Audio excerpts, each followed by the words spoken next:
green flag just moments away as they roll through turn 4. Green flag displayed, and we are underway at Seekonk. Bottom of turn number 1, Austin Beers, but digging in hard in the outside lane is car number 89. Beers in the Sly Zabin prepared car will lead lap number 1. Beers out in front, outside lane. Keep an eye on Jake Johnson in that 3 car. Last year it took 7 laps in, and he had the left rear tire go down. It's a tough outing for him already. Sparks flying out from that car as it bottoms out. But now it is Johnson that pulls it back into line. Gonna test the waters again. This could be the move. Jake Johnson, Matt Swanson, 2 of the best in modified racing. Talent on the rise, and here comes Jake Johnson up to position number 2. Swanson tucks it back in the line, nose to tail. They come back off 4. Meanwhile, the 14 car of Jacob Lutz has moved into the top 5, bumping Kyle Bonsignor, the 20 back 1. But Justin Bonsignor has moved into the 3rd position, forcing Matt Swanson, the white number 89 car, back into the 4th spot. Here comes Ron Silk. Bold move to the inside. Bottom of the racetrack, Ron Silk has moved into the 8th spot. His next target is going to be Kyle Bonsignor. Back in 2016, it was Timmy Solomito that was the big winner here at the Cement Palace. And right now, we've got a great battle shaping up through heavy traffic now. Ronnie Silk is now up to 7. We said, traffic has become the key situation here. He's in the top 5, and his car has gone to the afterburners. 86 laps in. We're in the second half of this race of 150 laps. The J&R Precast 150, and Matt Hirschman is now starting to time this out and figure out if he's got enough time to track down Austin Beers. He's on the attack in turn 1. There's no question he's running the bottom of the racetrack. He runs tight to the inside. Swanson cannot keep his car down. Here comes Matt Hirschman. Hirschman has moved into the top 4. Justin Bonsignor directly in front of him. Swanson isn't giving up. He tries to make some pressure there in the outside lane. And there is Jacob Lutz.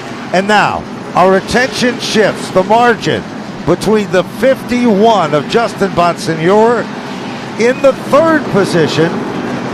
And here comes Hirschman. Hirschman has a bottom shot car that when he aims it to the inside, it seems to stick. It's going to be very interesting if Hirschman can quickly get by Justin Bonsignor and quickly get by the 3 car for Jake Johnson. That would put him into 2nd. From there on, other than lap traffic, he'd have clear track to be able to track down Austin Beers. Here it is, the move to the inside of turn 1. Bonsignor in the middle groove. Here comes Hirschman. Can't quite make it work off 2. He dives to the inside. Matt Hirschman is up now into position number 3. Hirschman isn't done yet. He sets his sight. That blue car up ahead is the Lynn's Propane Plus machine, and that is Jake Johnson. Sure is, and that's the battle for that 5th position as Matt Swanson continues to try to hold off the pressures. Here is Silk closing up the gap. Lap traffic. And Silk is on the same straightaway, as little as the straightaway is, as Matt Hirschman is. As Justin Bonsignor is. This battle not all that far behind from that battle 2nd spot, as Matt Hirschman continuing to hound the back bumper of the 3 car, Jake Johnson. Look at Ron Silk. He literally pointed the car to the bottom that time. Couldn't make move. Here he's going to try it again. The back end slips around just a bit. Ron Silk almost there. Can't do it. And has to pull it back in the line. And here comes Hirschman. Closed up the gap on Jake Johnson. Johnson just in front of him. And then there's a gap, but right now, there is no gap. It's almost gone between Jake Johnson and Matt Hirschman. Matt Hirschman, if he wants a shot at winning this race with 40 laps to go, he's got to make quick work of Jake Johnson. Pulls to the inside here on the front straightaway into turn number 1. Battle is on for the 2nd spot. Austin Beers within sight, but Hirschman loses ground. He couldn't keep it stuck to the bottom. He tried everything. Had to pull it back into line. Lost about a car length and a half. That gave Jake Johnson a little bit of breathing room. Here comes Matt Hirschman, the BD Motorsports car. Hirschman runs on rails to the inside. But it is Jake Johnson who's fighting fiercely in the upper lane. Jake Johnson racing in front of his hometown crowd here tonight. Wants to have a good podium finish, but this time Hirschman with a slight edge on the front straightaway. They go toe-to-toe into turn one. Hirschman, inch by inch, nosing out in front of Jake Johnson. It is Matt Hirschman now in second.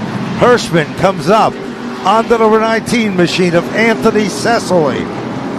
Lap traffic continues to be a part of this. Keep your eyes on Hirschman. Moves to the inside of Cecily, the lapped automobile. Matt Hirschman closing up the gap. The margin between first and second, and we've got a caution. One of the Catalano cars has gone around off turn 4. I believe it's Tyler Catalano that has spun in the 84 car, and that'll be the first caution of the night.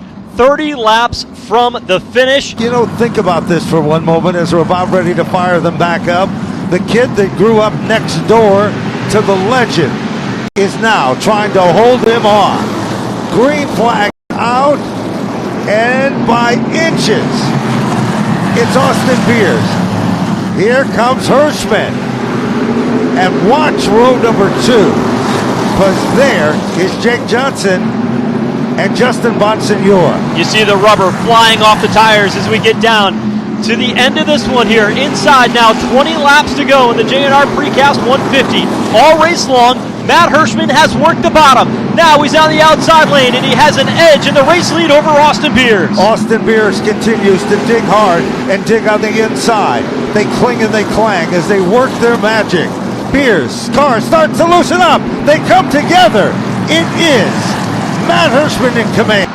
Let's go up front. Ron Silk is there in the tire tracks of Jake Johnson. Ron Silk continues to pitch that car sideways, doing everything he can to sneak underneath Jake Johnson. He'll do it here in turn 3, wheel to wheel through turns 3 and 4. Ever so slight contact between the 16 and the 3. Here comes Silk to the bottom. Silk is now on the podium in the 3rd position. Jake Johnson drops back to 4, and then Justin Bonsignore. Car number 51 is 5th. Trouble now. Jake Johnson gets sideways, corrects the automobile, but he has lost several positions on the racetrack. Back up front, bid is for second. 2 laps to go for Matt Hirschman. As he's got that 60 car on rails, he qualified on the pole position tonight on the redraw.